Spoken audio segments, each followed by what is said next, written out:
उस डॉक्टर से कि लोगों के मुंह से मैं सुना हूं कि डॉक्टर छोटा भगवान होता है, तो आपको डर क्यों लगता है? उन्होंने कहा कि देखिए मेरी उम्र 65 साल की हो गई है और हर तरह की बीमारी मेरे भीतर में है। फिर मैं पूछा कि आप तो डॉक्टर हैं, आपको बीमारी क्यों? तो डॉक्टर ने कहा कि मैं सत्संग में सुना था कि मनुष्य कोई भी ऐसा नहीं है जो दुख से छूटा हुआ हो, और मैं एक ही समाधान चाहता हूं कि रात में मुझे डर बहुत लगता है, इसका कोई उपाय बता दीजिए। बहुत बुरा बुरा मैं स्वप्न देखता हूं। मैंने उस डॉक्टर से कहा कि बिछावन पर जब आप जाइए तो बिछावन धोया हुआ होना चाहिए, बेडशीट धोया हुआ होना चाहिए, हाथ पैर मुंह हाथ पैर धोकर तब बिछावन पर जाइए, थोड़ा ध्यान कर लीजिए और तब सोइए। डॉक्टर ने कहा कि ये बात तो ठीक है, यहाँ तक बात ठीक है कि मैं हाथ पैर धोकर मुंह हाथ धोकर बैठूंगा, बिछावन पर जाऊंगा, लेकिन ध्यान कैसे कर किया जाता यही नहीं जानता हूं। इस बात को मैं नहीं जानता हूं। तो मैंने कहा कि उसके लिए युक्ति सीखनी पड़ेगी। तो भय डर सबके भीतर है। संतों ने कहा कि वह नाम अमृत है, दरिया अमृत नाम अनंत, वह नाम अमृत है, लेकिन उस नाम को जानने के लिए, उस नाम को प्राप्त करने के लिए सदयुक्ति की जरूरत है। इसलिए सत सरल युक्ति। सदगुरु महाराज कहते हैं युक्ति में सत्यता होनी चाहिए और युक्ति सरल होनी चाहिए। सरल युक्ति और अगर सरल युक्ति नहीं है, युक्ति में जटिलता है, तो जीवन भी जटिल हो जाएगा। Life will be very full of complex. जीवन और जटिल हो जाएगा। मंत्र लोग जपते हैं और मंत्र जपने के समय में शुद्धि नहीं है, मंत्र का उच्चारण शुद्ध रूप से नहीं किया जाता है। मंत्र वैदिक है, मंत्र वैदिक मंत्र है। इंद्र यज्ञ कर रहे थे, मंत्र दरअसल में उदात्त की जगह अनुदात हो गया। जो वैदिक मंत्र है उसमें उदात्त, अनुदात और स्वरित, ये तीन मात्राएं हैं। मंत्र को कैसे बोलना है? उदात्त मतलब ऊंचा करके बोलना है, अनुदात उसे नीचा करके बोलना है। जैसे आप किसी को चिल्ला कर बुलाते हैं, उदात्त। अनुदात धीरे से, स्वरित बिल्कुल स्वर में। सज्जनों, अगर कोई व्यक्ति वेद मंत्र को शुद्ध नहीं बोलता है, स्वर में नहीं बोलता है, तो मंत्र का दोष लग जाता है। भगवान इंद्र यज्ञ कर रहे थे उदात्त की जगह, स्वर को उदात्त करना चाहिए, ऊंचा, ऐसा नहीं करके अनुदात कर दिया। उत्पन्न होना था देवता और उत्पन्न हो गया राक्षस, यही है। इसीलिए सद्गुरु महाराज कहते हैं कि सत सरल युक्ति पासना, जिसके पास सत सरल युक्ति जिसके पास सत सरल युक्ति नहीं है, युक्ति सरल होना चाहिए, मंत्र छोटा होना चाहिए। महापुरुष कहते हैं कि मंत्र को जानिए किससे, तो जो बताने वाले आचार्य लोग होते हैं, जो अधिकृत लोग होते हैं, अधिकृत महात्मा होते हैं, उससे मंत्र को सीख लीजिए। और श्रद्धा से, ऐसा नहीं मंत्र कोई ले लेता है, अब श्रद्धा नहीं है, विश्वास नहीं है।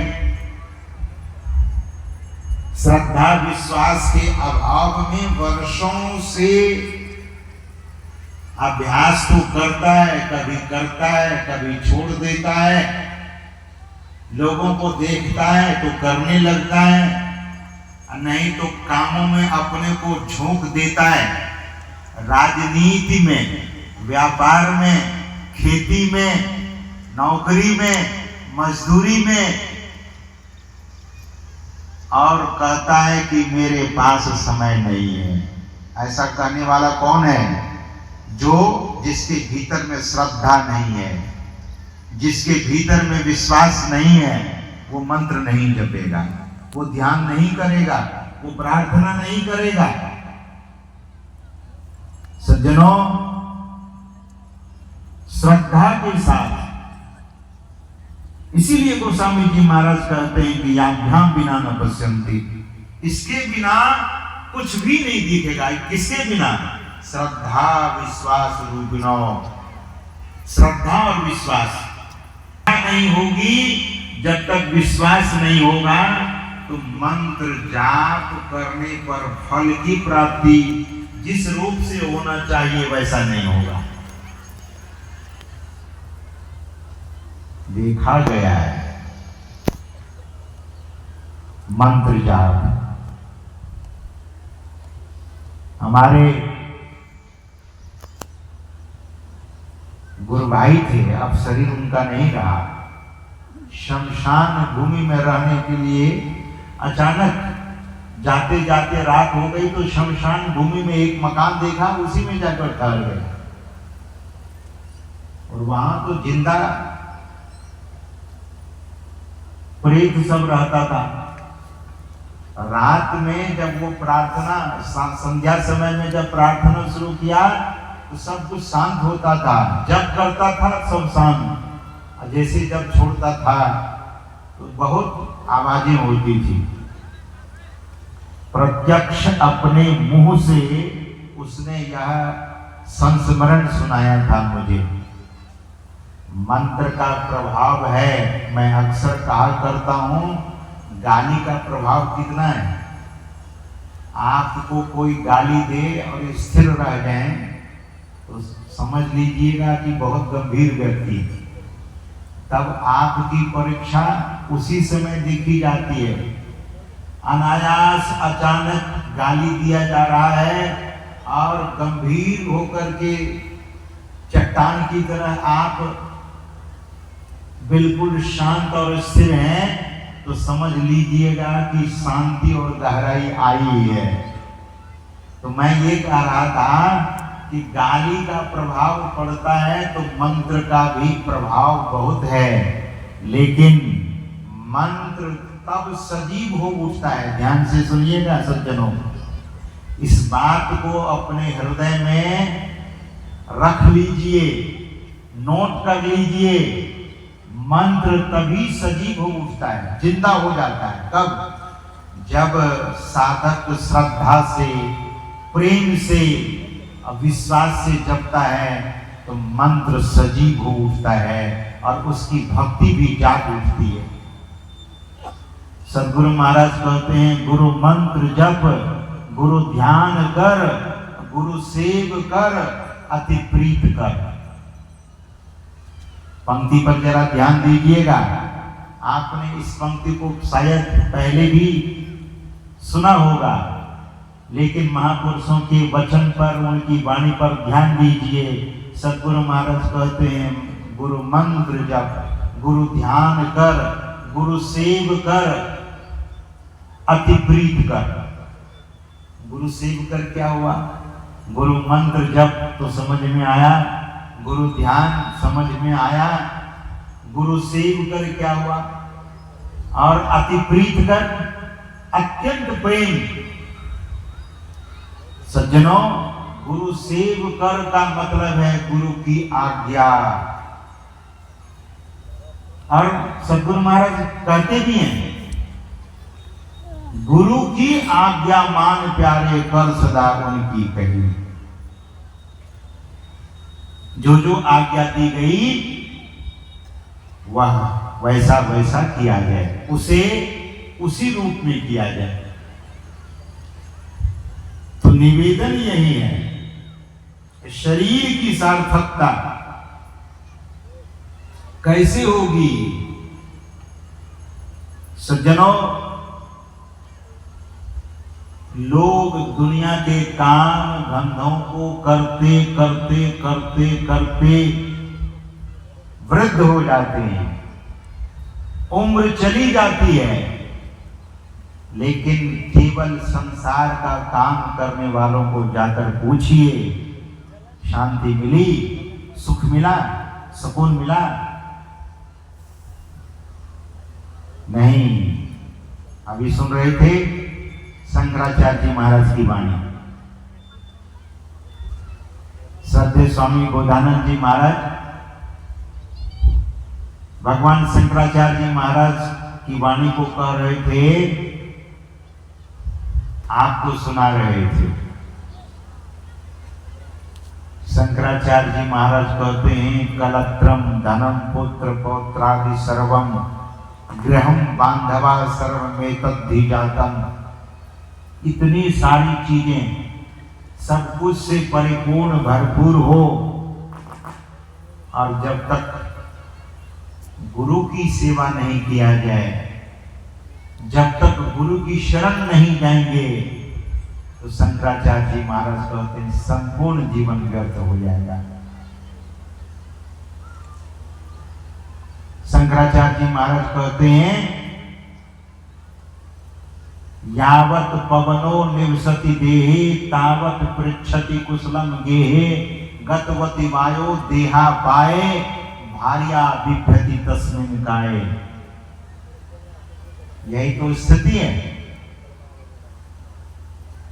और जिस दिन तत्व ज्ञान हो जाएगा, फिर किसी की आशा नहीं रह जाएगी, दुख भी आपके जीवन में झांकने नहीं आएगा। शंकराचार्य जी महाराज कहते हैं कि जिस तरह से सूखे पानी में नीर नहीं होता, जल नहीं, सूखे कुआं में जल नहीं होता, उसी तरह से तत्व ज्ञान होने पर संसार उसके लिए नहीं रह जाता। ज्ञाते तत्वे कह संसारः, शुष्के नीरे कह सारः, अज्ञाते तत्वे कह संसारः। जैसे शुष्क कुआं में, सूखा हुआ कुआं में जल नहीं होता, उसी तरह से तत्व ज्ञान हो जाने पर फिर उसके लिए संसार नहीं रह जाता। सज्जनों, यह तत्व ज्ञान ऐसे प्राप्त नहीं होता जब तक हम आप अपने शरीर का महत्व नहीं देंगे, जीवन का महत्व नहीं देंगे।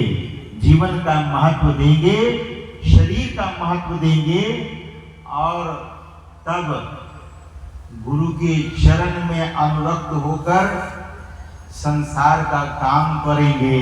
तो सदगुरु महाराज ने इंश्योरेंस देने की कृपा की है। बड़ी बड़ी कंपनियां इंश्योरेंस करती है आपके जीवन का, आपके मकान का, आपके गाड़ी का। आजकल आप गाड़ी निकालते हैं, ये जो युवक लोग, जो हमारे युवान भाई लोग हैं, बाइक खरीदने जाते हैं, जब तक इंश्योरेंस नहीं करेंगे गाड़ी शोरूम से बाहर आने नहीं दे दिया जाएगा। इंश्योरेंस चाहिए। जब तक आप इंश्योर नहीं कर दिए जाएंगे, गाड़ी का इंश्योरेंस नहीं हो जाएगा, तब तक मुश्किल होगा। तो सज्जनों, सद्गुरु महाराज भी हम सबों से कहते हैं कि अपने जीवन को सिक्योर कर लीजिए। और गुरु महाराज के संबंध में मैंने आपसे निवेदन किया, वे क्या कहते हैं? इंश्योर और इंश्योरेंस भी।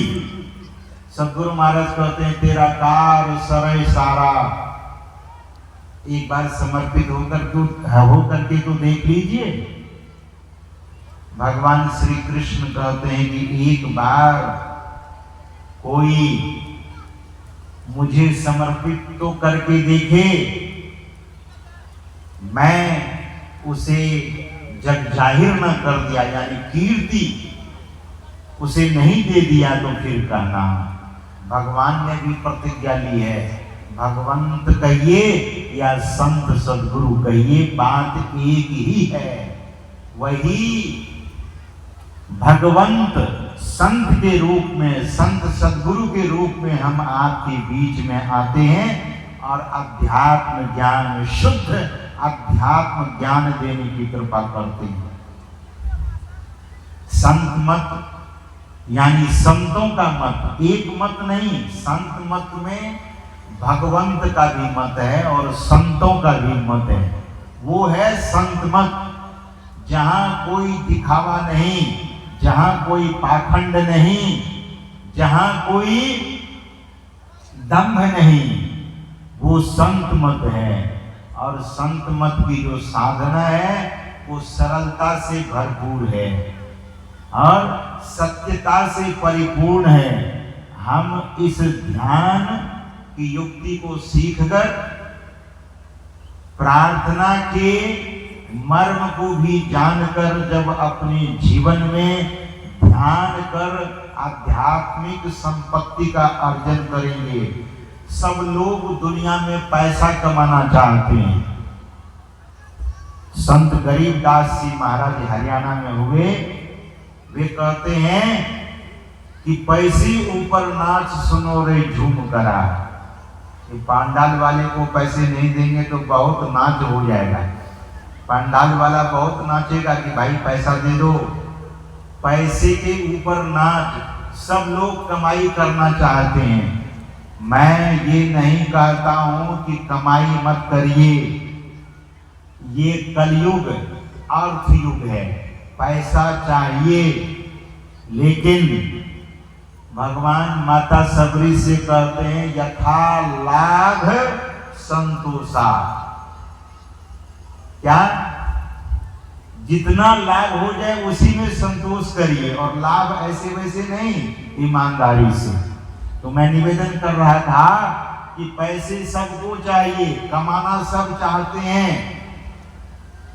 और कभी कभी ऐसा होता है कि बिना कमाए हुए भी लोगों को मिल जाता है। लॉटरी में कमाई की जाती है क्या? कभी कभी लॉटरी लगती है। सज्जनों, यह कमाई कौन सी? हम आप जब ध्यान करते हैं तो अध्यात्म संपत्ति की कमाई, यहाँ की संपत्ति यहीं तक, और ध्यान की कमाई यह जो बैठकर सत्संग सुन रहे हैं इसकी कमाई, या सत्संग में बैठकर जो पुण्य अर्जन कर रहे हैं, पुण्य को अर्जित कर रहे हैं, यह कमाई आपसे कोई छीन नहीं सकता।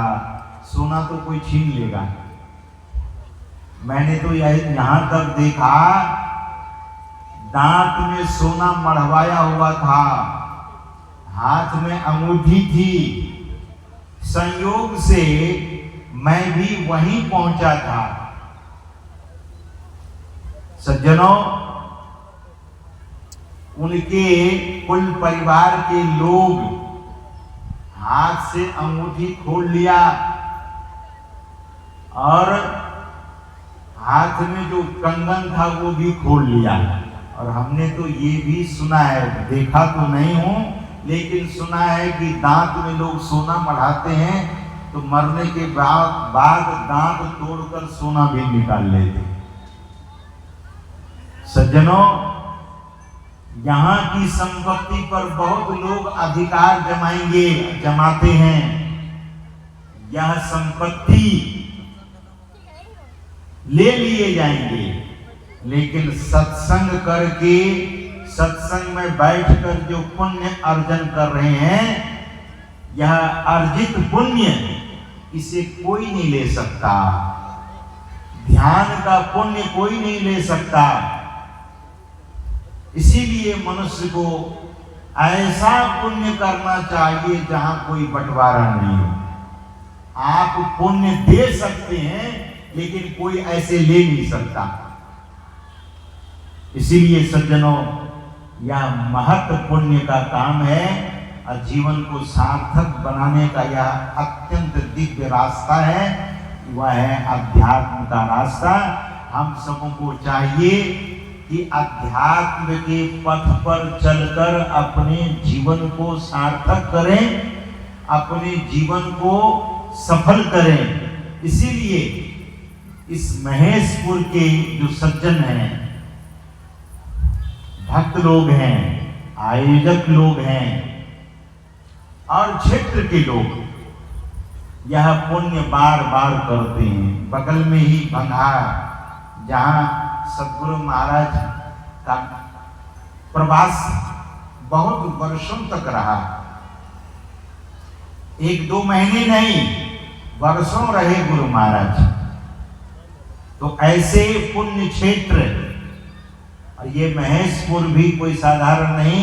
आज मैं जब इस गांव में प्रवेश किया तो देखा महेशपुर की नर नारी, माता बहनों को और पुरुषों को देखा कि सब लोग पुष्प की वर्षा कर रहे थे। तो श्रद्धा बहुत है, लेकिन अपने जीवन को जरूर ठिकाना लगाइए, जीवन को निश्चिंत बना लीजिए, तब यह जीवन निश्चिंत होगा, जीवन का ठिकाना लगेगा।